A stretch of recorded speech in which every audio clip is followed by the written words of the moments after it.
Assalamualaikum, di dapur Bunda Santi lagi. Resep kali ini cara membuat bolu keju. Bahan-bahan sudah tertulis di video.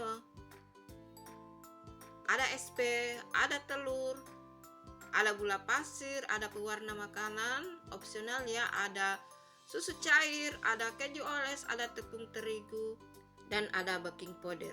Selanjutnya cara membuatnya sudah tertulis dan tertera di video. Nonton sampai habis ya, jangan lupa like, komen, dan subscribe. Juga jangan skip iklan. Semoga resepnya bermanfaat. Terima kasih.